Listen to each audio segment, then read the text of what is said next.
அரசியல் ஆசானுக்கு அன்புடன் வரவேற்கிறோம். நாம் இப்போது பேட்டி காண இருப்பது யார் என்று சொன்னால், காங்கிரஸ் பேர் இயக்கத்துடைய மாபெரும் சக்தி சேவாதளுடைய மாநில தலைவராக செயல்பட்டு கொண்டிருக்கக்கூடிய அருமை அண்ணன், எப்போது பார்த்தாலும் புன்னகையை பூத்து கொண்டிருக்கக்கூடிய எங்கள் குங்ஃபு விஜயன் அண்ணன் அவர்கள். ரிட்டையர்டு மிலிட்ரி பிளஸ் இப்போ வழக்கறிஞராக அவருடைய பணியை செய்து கொண்டிருக்கிறார். கடும் போராட்டத்திற்கு பிறகு மாநில தலைவர் பதவியில் இன்னமும் சிறப்பாக செயல்பட்டு கொண்டிருக்கக்கூடிய ஒரு மாபெரும் மனிதர், என் அன்பு அண்ணன். அண்ணா வணக்கம். வணக்கம். இப்பொழுது நாங்கள் விமானத்தில் பயணித்துக் கொண்டிருக்கும் போதே இந்த பேட்டியை எடுக்க வேண்டிய ஒரு சூழல். எஸ்ஐஆர் குறித்த ஒரு பேரணி, எஸ்ஐஆருக்கு எதிரான ஒரு பேரணியை டெல்லி தலைமை அறிவித்திருக்கிறார்கள். அந்த பேரணியில் கலந்து கொள்வதற்காக நான் அண்ணனும் எதேச்சையாக விமான நிலையத்தை சந்திக்கக்கூடிய ஒரு சூழல் ஏற்பட்டது. இப்போ எஸ்ஐஆர் குறித்து உங்களுடைய பார்வை என்னென்ன? பொதுவா பாத்தீங்க அப்படின்னு சொன்னீங்கன்னா, இன்றைக்கு கடந்த ஒரு 15-20 ஆண்டுகளாக பாரதிய ஜனதா பார்ட்டி பல வெற்றிகளை சந்தித்துக் கொண்டிருக்கு.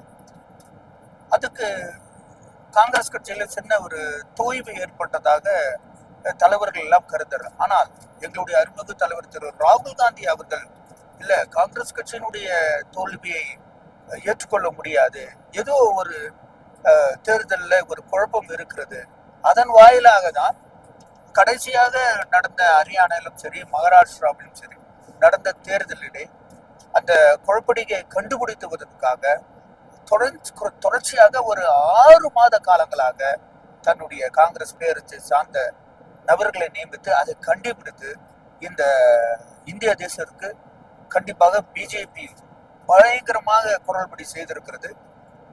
குறிப்பாக சார்ந்த சசிகாந்த் செந்தில் அவர்களுடைய பங்களிப்பும் பெருசா. அதுக்கு நம்முடைய தமிழ்நாடை சார்ந்த இப்போது எம்பியாக நாடாளுமன்ற உறுப்பினராக அது திருவள்ளூர் மாவட்ட நாடாளுமன்ற உறுப்பினராக இருந்து கொண்டிருக்கும் மதிப்புக்குரிய திரு சசிகாந்த் செந்திலுடைய பணியும் அதுல கூடுதலாக இருந்தது. அவரும் இந்த திருட்டை கண்டுபிடிப்பதற்காக தன்னுடைய கடுமையான போராட்டத்தை பண்ணினா அது முயற்சியால் கண்டுபிடிக்கப்பட்டது.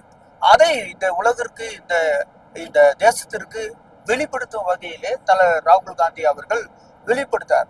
ஆனால் தேர்தல் கமிஷன் அதை சரியாக நடைமுறைப்படுத்தவில்லை. தேர்தல் கமிஷன் இல்லைன்னா அவர்கள் பாஜகவுடைய ஒரு அணி. கண்டிப்பா அது கரவேட்டி கட்டாத அவருடைய அணி அது என்று நல்லா தெரியும். அதனால்தான் பல போராட்டங்கள் அந்த செய்தியும் கூட. இப்போ குறிப்பாக கடைசியாக இந்த பீகாரில் SIR special intensive revision of electoral ரோல்னு சொல்லுவாங்க, அதை நடத்தினாங்க. அப்பவே நம்மளுடைய சொல்லும் போது 35,000 இது என்ன சொல்றது அப்படின்னு சொன்னீங்கன்னா, ஆமா 65 லட்சம் இதுல குழப்படி நடந்திருக்குது. அதுல வாக்குகள்ல இருந்து நீக்கப்பட்டார்கள். பீகார் வாக்காளர்கள் நீக்கப்பட்டார்கள், நீக்கப்பட்டது என்றுதான் நம்முடைய சுப்ரீம் கோர்ட்ல அதுக்கு வழக்கு தொடர்ந்தாங்க. அப்போ சுப்ரீம் கோர்ட் எலெக்ஷன் கமிஷன் என்ன அதுக்கு பதிலுரை அளித்தது என்றால், அதுல 35 லட்சம் பேர் இறந்து விட்டார்கள்.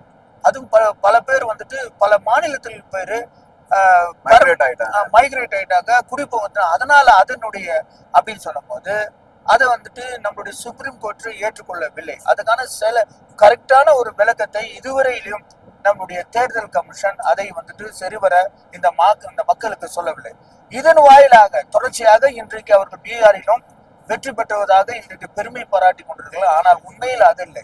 இந்த எலெக்ஷன் திருட்டு இந்த எஸ்ஐஆர் மூலமாகவும் ஏற்கனவே பல விஷயங்களில் எலெக்ஷனுடைய மிஸ்மேனேஜ்மெண்ட் மால் பிராக்டிஸ் நடந்திருந்த காரணத்தினாலதான் வின் பண்ணிட்டாங்கன்றது மக்களுக்கு நன்றாக அறியும்.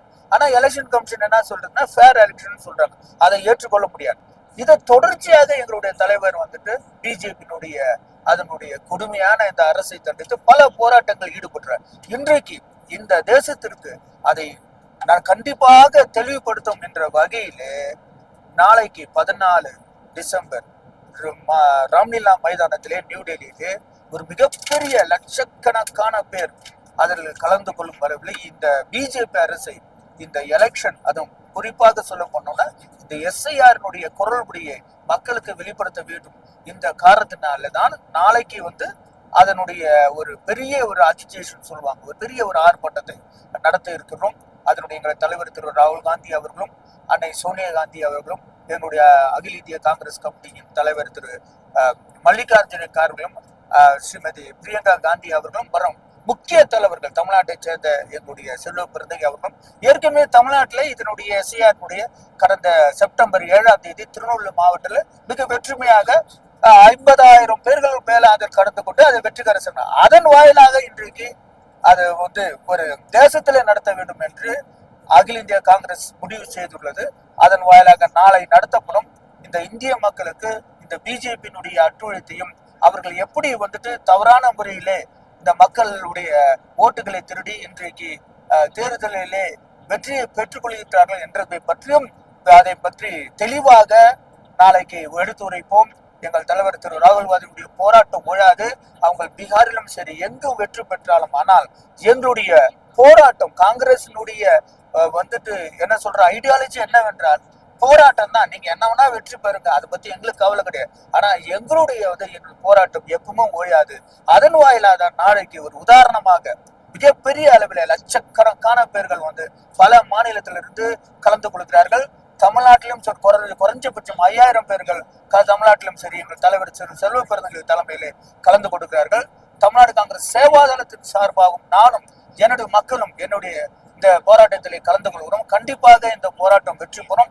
அந்த வெற்றி பெறுவதற்கான அத்தனை முயற்சியிலும் நாங்கள் ஈடுபடுவோம் என்பதை இந்த நேரத்திலே தெரிவித்துக் தங்கள் கருத்தை சிறப்பாக பயணமைக்கு நன்றி அண்ணா. அதே போன்று இப்பொழுது நடைபெறுவது 2ஆம் சுதந்திர போர். இந்த சுதந்திர போரில் பங்கு கொள்வதற்காக காங்கிரஸ் பெரிய கௌரவர்கள் பெரும் திரளாக டெல்லி நோக்கி சென்று கொண்டிருக்கிறோம். இந்த 2ஆம் சுதந்திர போரில் வெற்றி வாகை சூடுவோம், நிச்சயமாக சூடுவோம் என்பதில் எந்த மாற்று கருத்தும் இல்லை. ஜனநாயக ரீதியாக போராடக்கூடியவர்கள் காங்கிரஸ் பெரிய கௌரவர்கள். இன்று பாத்தீங்க அப்படின்னா வாக்குச்சீட்டு முறையில தேர்தல் நடந்ததுனால கேரளாலையும் சரி தெலுங்கானாலையும் சரி உள்ளாட்சி தேர்தலில் நம்ம வெற்றி பெற்று மிகப்பெரிய வெற்றி. கேரளால ஒண்ணுமே இல்லை அப்படின்ற அளவுக்கு குறை தெரியப்பட்டிருக்கு பாஜக. இது தொடரும். இந்திய அளவில் ஒரு மிகப்பெரிய மாற்றம் நிகழும் என்பதை எண்ணிதான் எங்களுடைய அரசியல் பயணம் பயணித்துக் கொண்டிருக்கிறோம். நன்றி அவர்களுடைய மற்றவர்கள் சந்திப்போம். ஜெய்ஹிந்த்.